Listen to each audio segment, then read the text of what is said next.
اعوذ باللہ من الشیطان الرجیم، بسم اللہ الرحمن الرحیم۔ السلام علیکم دوستو، آپ دیکھ رہے ہیں مدنی اسٹوڈیو 92۔ آج کی ویڈیو کے ساتھ آپ کی خدمت میں حاضر ہیں۔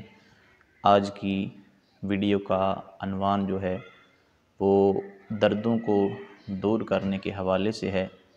میرے بھائیو، اگر آپ کے جسم میں کہیں بھی درد ہو، داڑھ میں درد ہو، دانت میں درد ہو، آنکھ میں درد ہو، پیٹ میں درد ہو، کہیں بھی آپ کے جسم میں درد ہو، یا آپ کے کسی دوست کو، آپ کے کسی عزیز کو کہیں بھی درد ہو، سر میں درد ہو، تو کہیں بھی درد ہو تو آپ نے اس وظیفے کو کر لینا ہے۔ تو اس وظیفے کی برکت سے انشاءاللہ تعالی آپ کا جو درد ہے وہ دور ہو جائے گا۔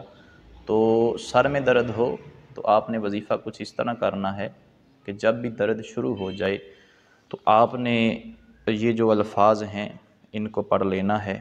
تو اس کی برکت سے انشاءاللہ تعالی سر، دانت اور پیٹ کا درد جو ہے وہ جاتا رہے گا۔ تو آپ نے اول آخر درود پاک پڑھنا ہے، اور بیچ میں آپ نے 7 مرتبہ سورۃ الحمد شریف، یعنی الحمدللہ رب العالمین الرحمن الرحیم مالک یوم الدین، اس سورت کو آپ نے مکمل پڑھ لینا ہے۔ تو 7 مرتبہ آپ نے پڑھنا ہے، اور 7 مرتبہ پڑھ کے جس کو درد ہو رہا ہے، سر میں، کان میں، ناک میں، کہیں بھی درد ہو تو آپ نے اس پہ دم کر دینا ہے۔ تو اس کی برکت سے انشاءاللہ تعالی وہ درد جو ہے وہ جاتا رہے گا۔